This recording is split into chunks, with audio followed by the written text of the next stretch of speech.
I started doing shorts, films. And in doing short films, I read a book at the Dallas Library, because I spent a lot of time there learning how to make a film. And the book said, black filmmakers only make short films. They never make feature films. And I was disturbed by that. And I think I was on my fourth feature film. And I went on to make, fourth short film, maybe fifth short film, and I went on to make 3 or 4 more. But that always stuck with me. I was like, why did they say that? And they said that we have a fear of trying to make a feature film. And when I read that, instead of taking it and saying, well, I'm gonna go make a feature film, I took that information and said, well, you know what, the next couple of shorts that I'm gonna do, I'm gonna learn my craft, I'm gonna perfect my craft, so when I make a feature film, people will enjoy it. That's no here or there, because when you say that, you never know what the audience will receive. But I wanted it to look and walk and talk like a film that you would see at a movie theater. So we get to my final short film, and I tell my producers, I said, I want to shoot a short film for $20,000. And they all looked at me and they were like, Mike, how are we gonna get it? And I was like, well, I want each one of you producers to bring me $5,000. And I had 4 producers. And we went on to cast Karen Milena White, and we cast Victor Williams. Karen was from Ring On Me, and Victor was from, oh my goodness, it was a TV show that was with Kevin James. I can't remember the name of it. He was the black friend of his on King of Queens. King of Queens. And then we also hired Sean Baker from Living Single. And so we shot this film, and this film went on to win 20 awards, and it screened in 30 festivals. And it was truly the launching pad for my first feature. And I walked out of the hospital taking care of my uncle, and I ran into this couple, and they were homeless, and I didn't know they were homeless until we began to talk. And I contacted my team. They told me this beautiful story, and I contacted my team. I said, I want to do another short film. And they all started saying, no, we're not doing another short film. We're not doing another short film. So we got to do this film. And I didn't even go to the cinematographer that I used. I tell them, in order for us to collaborate, we have to trust each other. If you don't know what you're doing, if this is your first project, then you go to somebody who's done it time and time again. And it only seems like, and I'm going to be honest with you, when I started, the only mentors I could find were the Anglo mentors. And I had to go to them to learn this craft.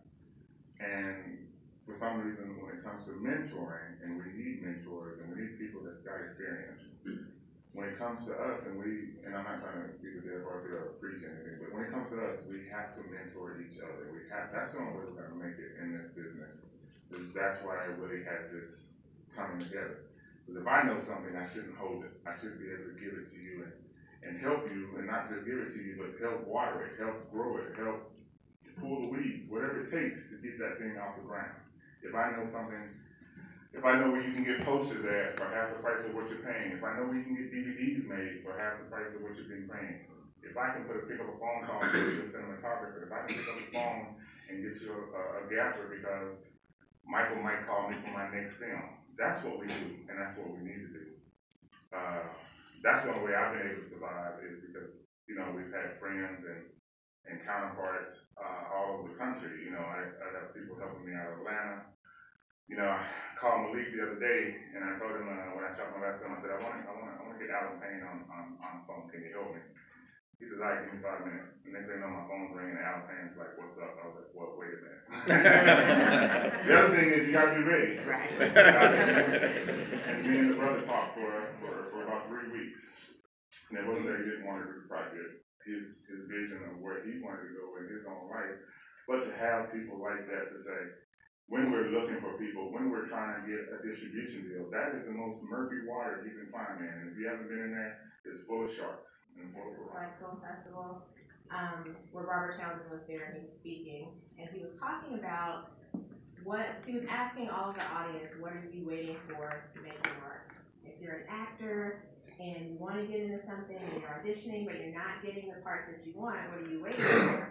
It's so easy now, as was his exact words. He's like, back when I made Hollywood Shuffle, I had to go and I had to get discarded film and I had to tape it together and I had to, go through all of these hoops in order to try to make this film that was my dream. He's like, now you guys have digital cameras and you can go out and do so much. I started with two people on stage in mind, and that's Mr. Willie Minor and the legendary Robert P. Hall. I would come and sit in the audience at African American Virtual Theater. I would watch them work. I watched Willie direct her, and I watched her be brilliant and play. I said to my grandmother while she was still living, I said, I'd love to have them be a part of Jericho, this idea that I had.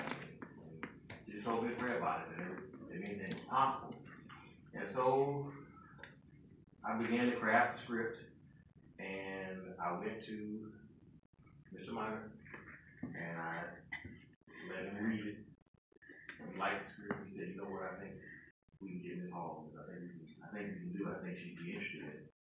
And I went to her when we had it ready, and she said, interesting to me when you're talking about money.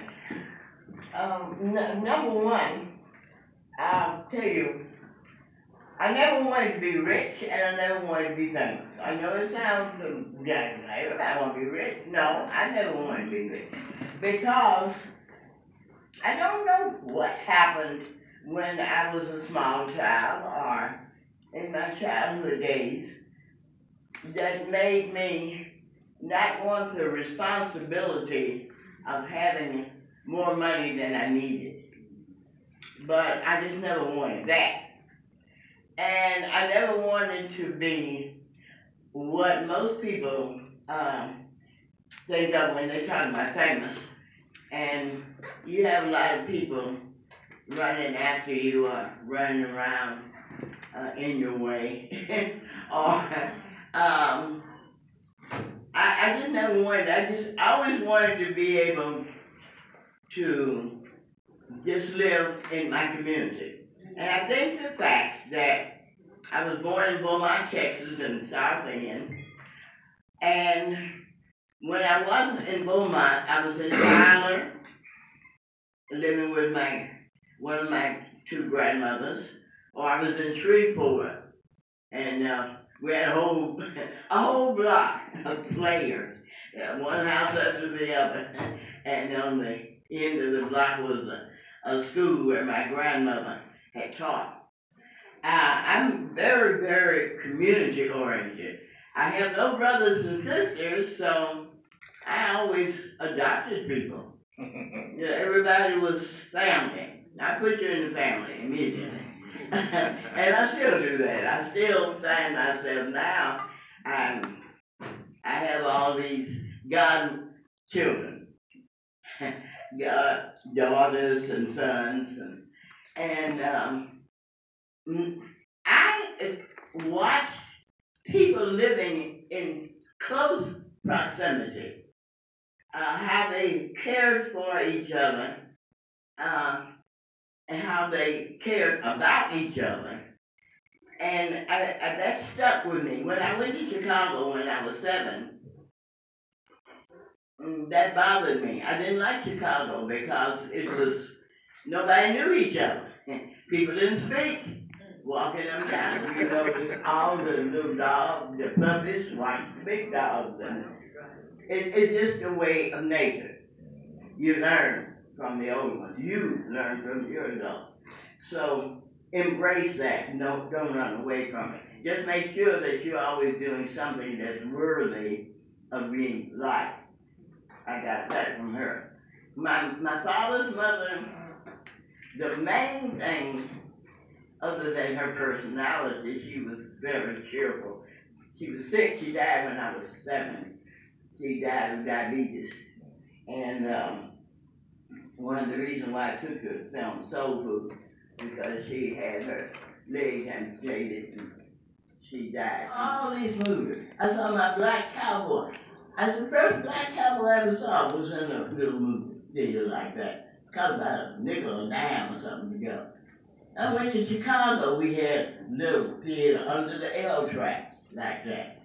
we call it the rat den. You sit with your feet up so the rats would run over you.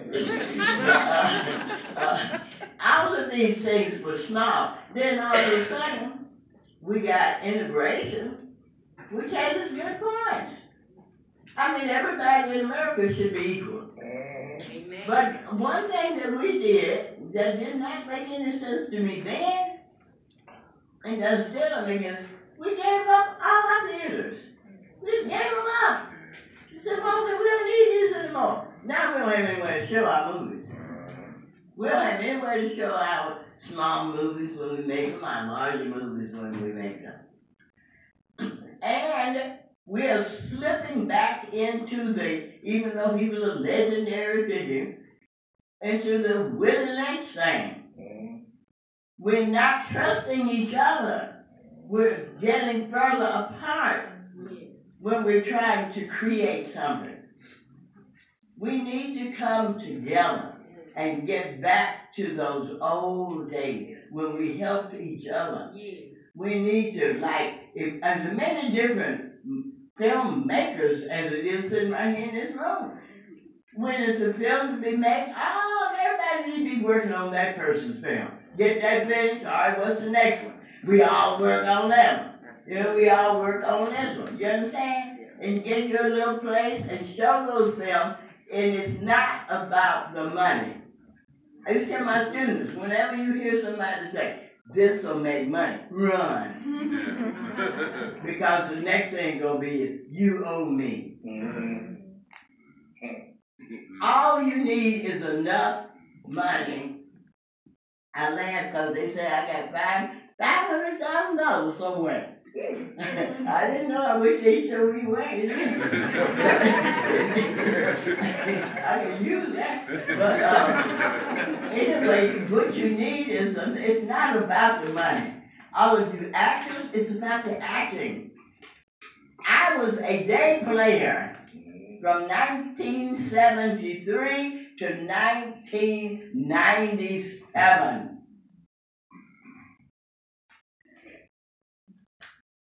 Making $300 a day for whatever days. I worked one day and then $300. So 2 days, $600 before my agent's fee and all that. You understand? But I wanted to be a part of the storytelling thing. You have stories in you. You have history that needs to be told, that needs to be gotten out. You have lessons that need to be taught to young people. I'm 82 years old. I won't be here much longer. I hope I got about 20 more years. And that's it.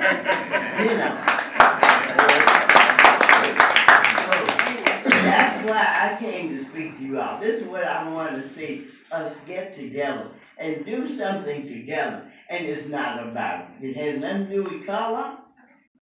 I have been probably equally amount of time among white people as black people.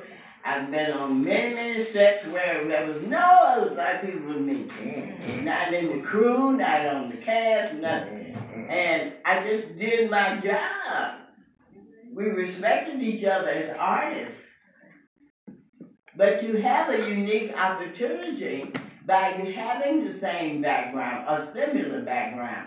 Go home and ask your grandparents, great-grandparents, that old aunt that you haven't seen in 20 years. And so we'll get reconnected and get together and pull something together. And we can make something work. You don't need much space. Like I say, you can have somewhere that seats 20 people. Just get 20 people at a time come in. Let 20 children. I know it's people. It's about 20 families in the neighborhood that wish they had somewhere their children could go on Saturday morning. Get them out the way. And they be safe. Amen. And they be learning something important. Learning our history. We be preserving something. I talked to a lady at the History Makers, because I'm in that. They interviewed me. And she wants her story. She gave me her book. She said, oh, I would love for this to be made into a movie. But it's somebody's story. Oh, you have stories.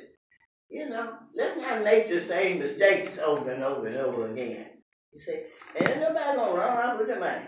Ain't no money. My name is Joel Stevens. I have a television production company. I do independent films. After Ms. Irma, I don't have really much to say.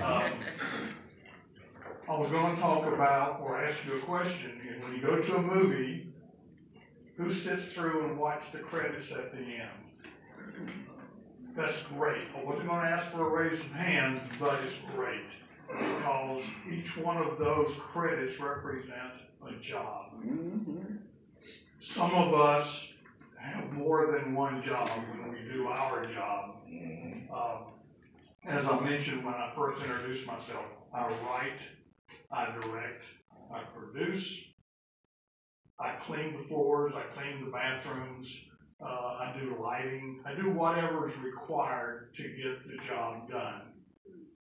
I also like to surround myself with people who know what to do.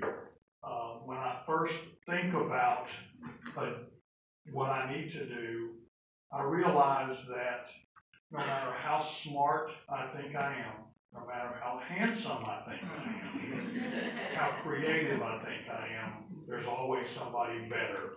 There's somebody better looking, somebody smarter, somebody more creative. And those are the types of people that we need to surround ourselves with. We need to bring together talented people.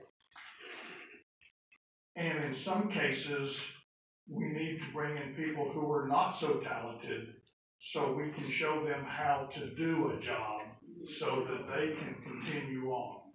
There are some people, if you have to be the best boy, we talked about horse doors. Best boy, we finally figured out what the best boy was. If you have to do that, if you have to be a gaffer, if you have to sweep floors, if you have to set lighting, whatever you have to do, learn it. Learn it from somebody who can help you. And then when somebody needs something, they're going to come back and say, I remember he did a good job or she did a good job. I need her back. Every one of us, we all have other jobs, whether it's school teaching. Some people do makeup. Some people do whatever. Learn those crafts, make those crafts available to people in the film industry. Sometimes you have to do it pro bono. Sometimes you have to give it up just to get into that community because the community is large enough, as Willie likes to talk about, piece of the pie. There's enough pie there for everybody. But we have to learn how to say it. Because, I want to let people know you didn't pay me for this.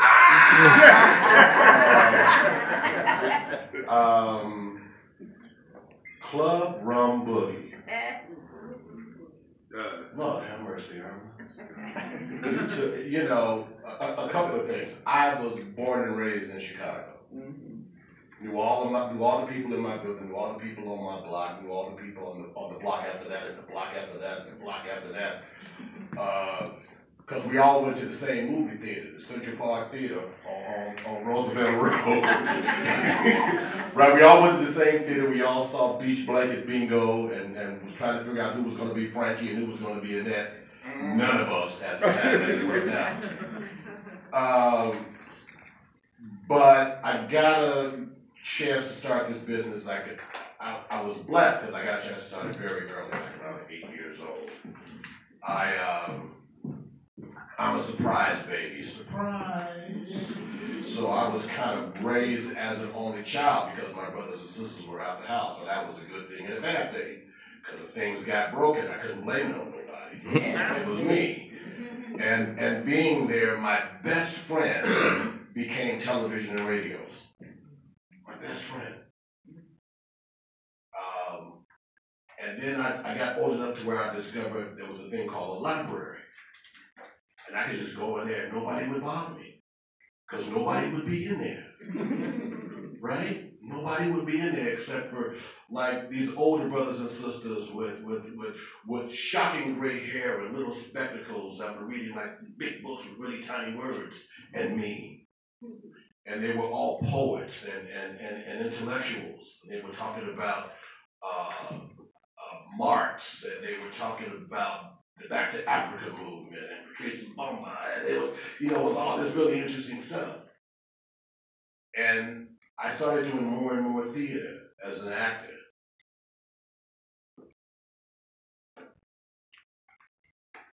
I became a director and a writer and a producer by accident, on purpose. You do everything in this business, right? We know that. But you get to do it to where you get to do it all well, because we have to. Everyone on this stage has been gaffing and sweeping floors and ironing and sewing up costumes long before, hours before they get to a lens. Hours before. It's not a sexy job. People think it's sexy because they see the finished product. They see you on the red carpet, right? They hear you on the radio. What they don't see is that you're up at 2 o'clock in the morning to be on the set at 4 o'clock in the morning, and you may not get in front of the camera until after lunch. That's just the reality of doing what we do. And it's not ego, it's just the reality of the business. Hurry up and wait is the things that we say a lot in this business. Over the years, very much like today, I will go back to Chicago, I will go home, or I will come here, which is like my second home. And one of my family members will say, "Oh, wow, I'm really glad you're here. So you're going to be on a panel on a Saturday morning." Say something smart and elusive and great. Or I'll go to Chicago and my friend Reginald Payton, who does a lot of film, will say to me, "Hey, I'm going to shoot something and my gaffer's not here, or my gaffer is sick. Can you gaff for me today?" So in order for me to even understand what gaffing means, we all have to pay attention to what we do. We have to, if we say we love this business, we have to love it so much that we're willing to do any and everything around it. We have to taste it and smell it and understand that you might be sweeping the floor today, but you might be the casting director tomorrow. That's the gift that not many people are blessed to experience. It is really great what we have the opportunity to do. I always kiss the stage when I walk on the stage because this is a sanctuary to me. I started in theater, right? I have such a great respect for it. And if given the opportunity, I could take down all these lights and restring them and redo it and run it back to the computer and run up, and we could do a one-person show right here. We can have Irma sit in that chair and we will have people, we'll have this brother doing some choreography, right? And we will have somebody doing craft service. Thank you.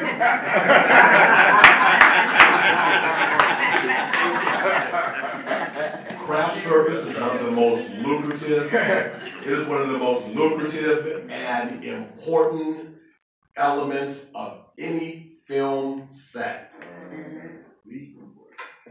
Because your crew, they live on M&M's, sugar, and coffee, because they are going from the time they get there until, and they gotta break all that stuff down. Actors gotta eat.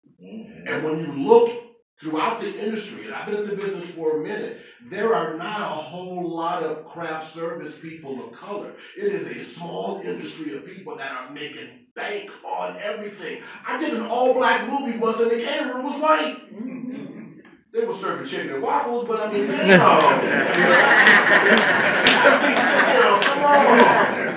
It wasn't like Mama used to make, but it was close. I want somebody that looks like Mama. right? So we need, for every actor, think of it in these terms, just economically. For every actor in front of the camera, if you're doing a film, so let's say it's an action film, you could be supporting 4 other people. Because there has to be somebody who stands in for you. There has to be your double who's doing your stunts, right?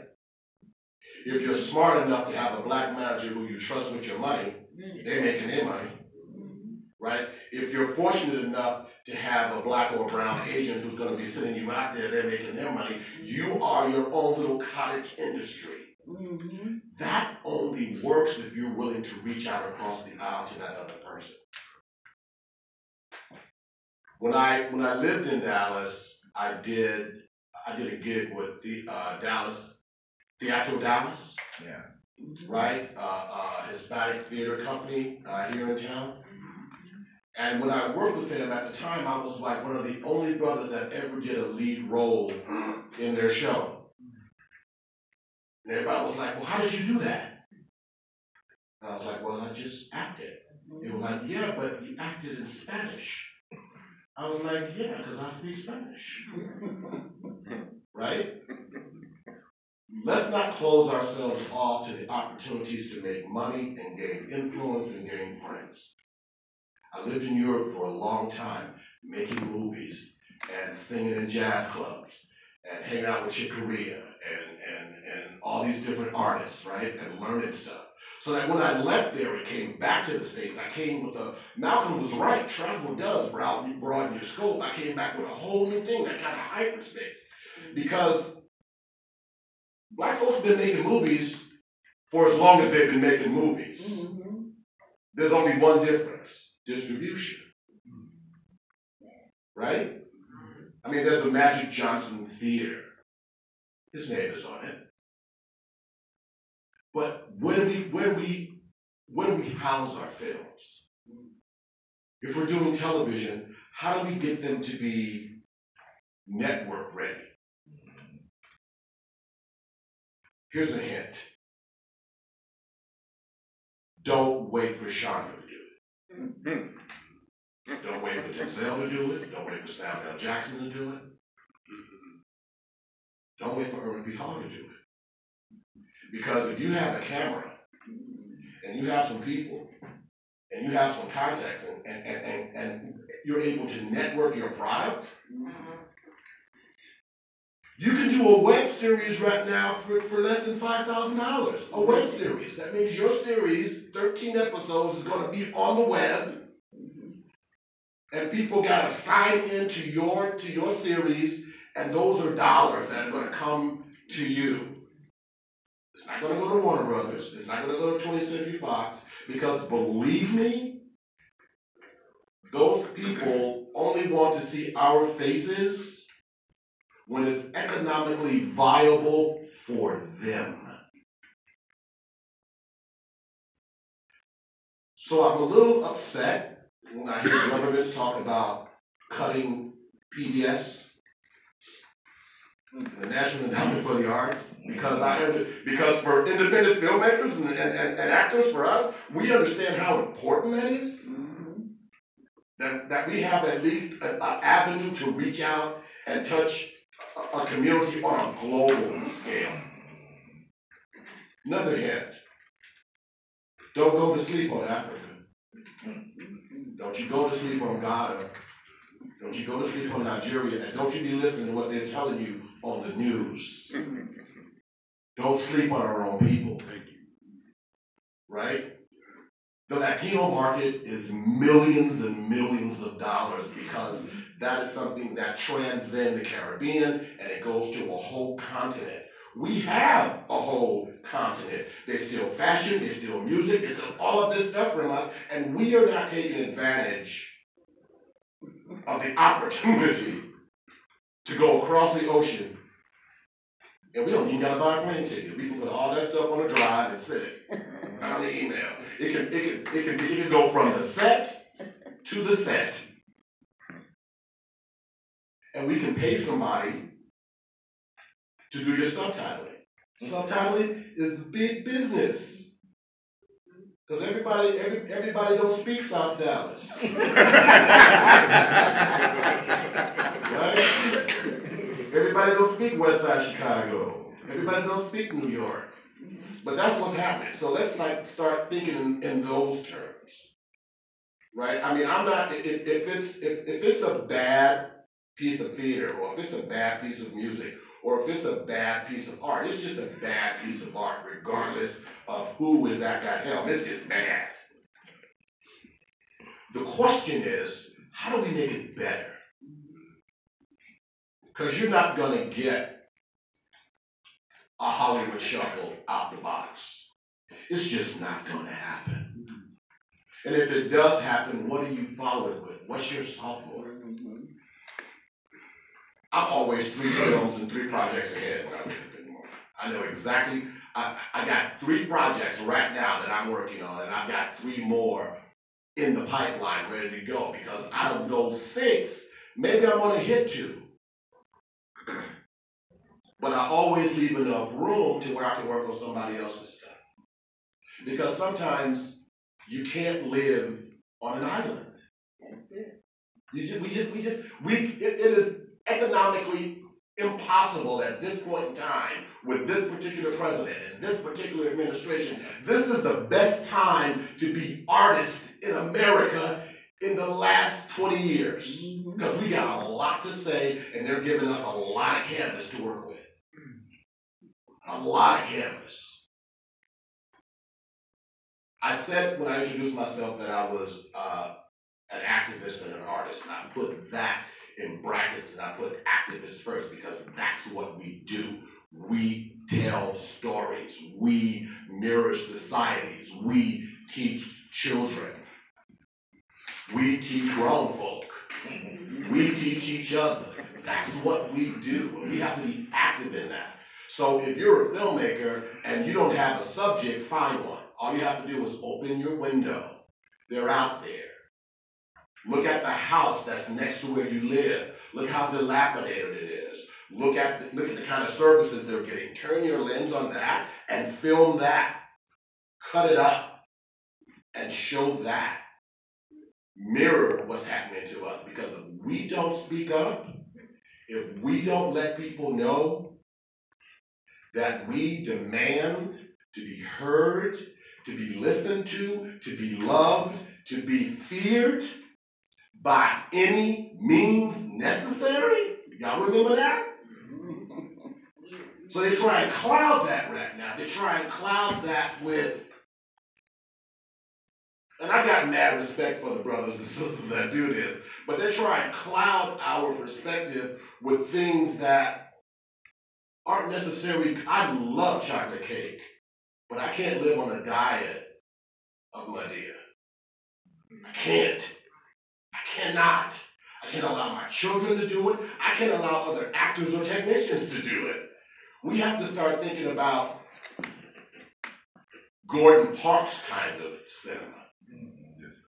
We have to start thinking about that kind of cinema. We have to start thinking about the kind of television and the kind of music and the kind of books we want to read. And I'm not saying that they all gotta be, that everything out the box has to be something that's, Maya Angelou, but then again, what's wrong with that? I wish I could come up with a couple of Maya Angelou's during the course of a year.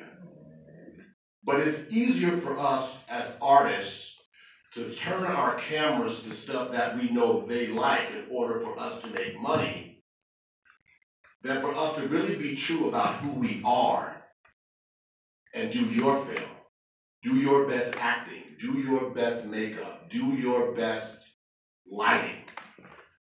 And if you don't know something, ask somebody. So I didn't come here prepared to do a panel today. I am so glad that I am here though, because I really do look forward to coming back to Dallas, because I lived here for a long time, doing things like Theater 3 and doing plays, and it was really interesting for me because I was meeting people like Irma, who would look at me and just shake her head and go, "Boy, what you done this time?" Because I would go to auditions, and I would audition for plays, and I would be like the only brother in the show because there can only be one. Right? And so I started asking producers at these theaters, like, y'all know no more black people? And I had been here for like years and years and years. And Brother Minor was working and Tyrese was working, but they would never put us all in the same plane because they know that's a whole lot of black power. Right? They didn't want that. And when they finally let the two of us on the stage together, we took them home. We took them to school. And then it was time for me to do something else. So I just got so much love for this place, and I got so much hope and for you in terms of what we are going to do when we leave this room today. Not what we're going to do next week, because next week is too late. What are we going to do today? If you're a writer, then write. If you say you're a filmmaker, you better find you a camera somewhere. Right? If you can use your iPhone and make a film. I know people who are doing it. You can cut it on your computer. So stop watching Netflix and start making Netflix. God bless you.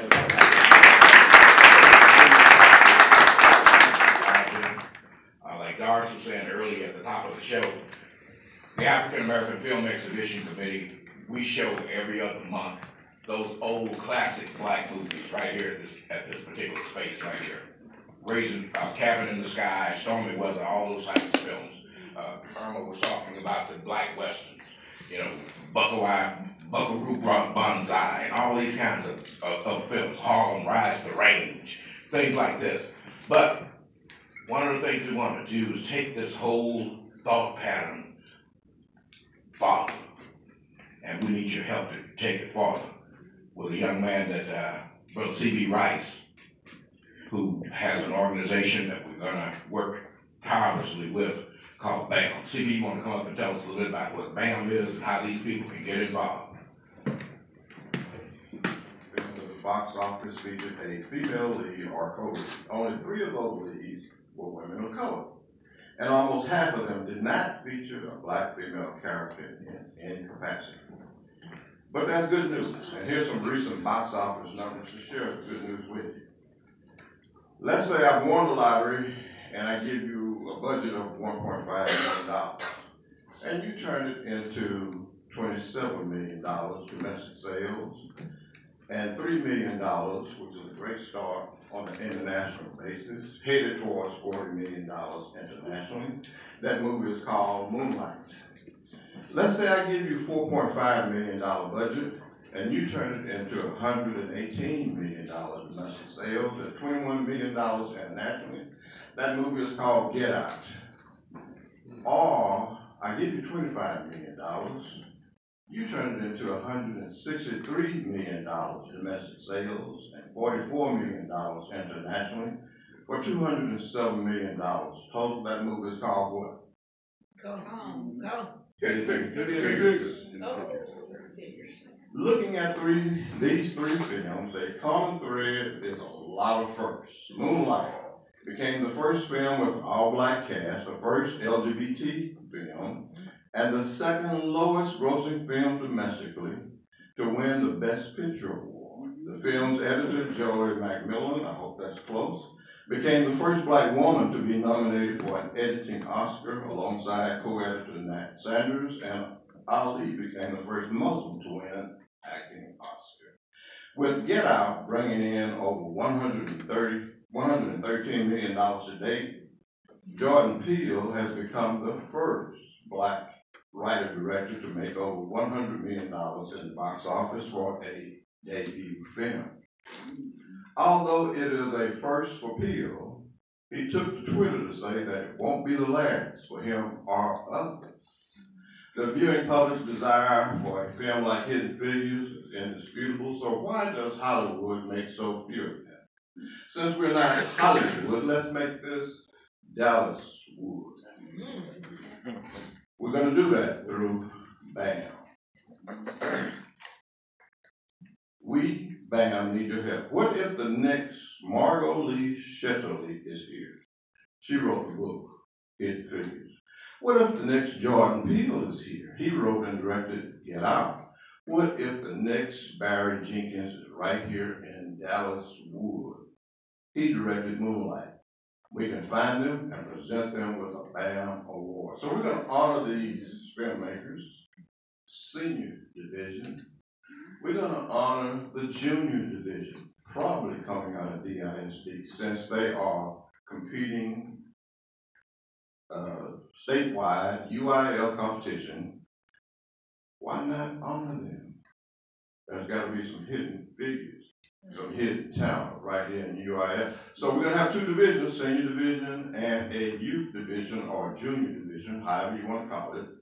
But that's where you come in. We're going to need your help. There's a lot of work to be done. Make sure you have indicated you're interested in BAM and what we're trying to do, honoring these filmmakers, independent filmmakers, as well as the junior division coming out of our public schools. We've got resources. We've got partnerships with the Dallas Independent School District, Commemorative Air Force, so if you want to make a film about aviation, we got some warbirds out there waiting on you, and the community at large. But more importantly, we got all of these people who are helping us. So we're waiting on you to express your desire to help us with BAM, Black Artists Movement. So with that, Willie, and in the sake of time, where do you want to go next with? Oh, well, let's, the Black Artist Movement, they will be giving out, I must say, the Irmas. We will name these awards after Miss Irma P. Hall. All right. Best actor, best writer, best director, all those things that you see at the Oscars, we're going to do those same things, as he said, on a senior level and a junior level. Now, he indicated these people up here, but that does not mean that we're not taking submissions from your films for your contributions to this industry, right? Right. Okay? All right? Right. All right? Right. All right? All right, I need to hear you now. Come on, wake up! Wake up!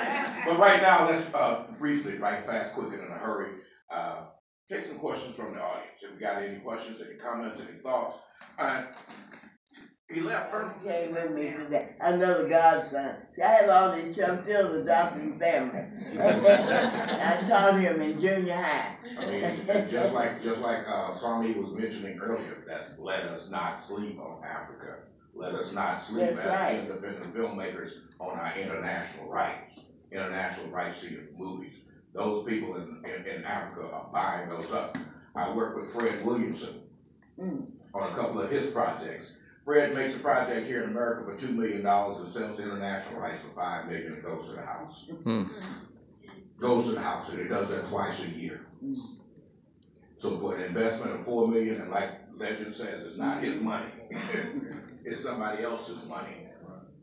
And you can make a movie for less than $1 million. Of course. We look at it every day. Legend just told us he made has 5 projects out right now that he made for less than $100 million, almost put them together.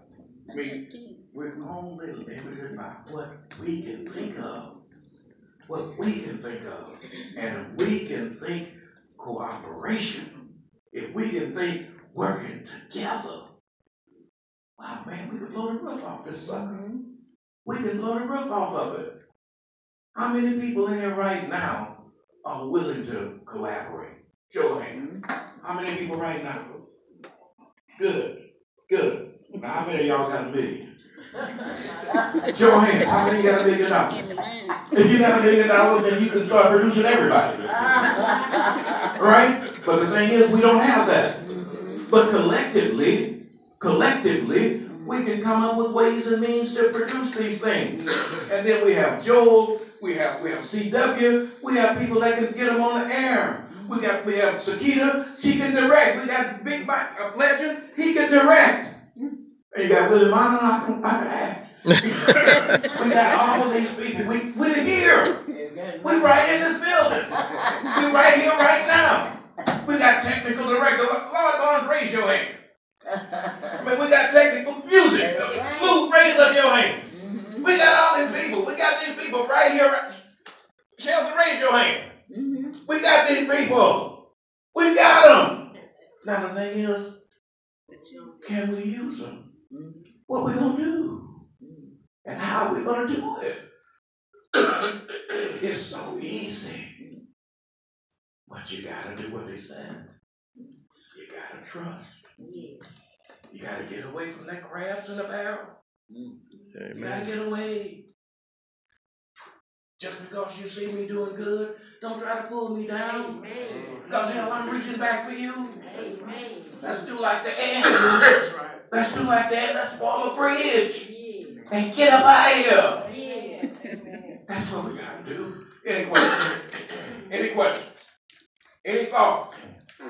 Well, whatever I can do to help, I'm willing to do it. You know, now I'm on recording studio, so I have a recording studio. So if there's any theme songs or whatever you need, I'm willing to give it. He'll tell you that though. Right. Yeah, Okay. Right. Yeah, He works with us out at the VA hospital. From Tyler, Texas, homeboy.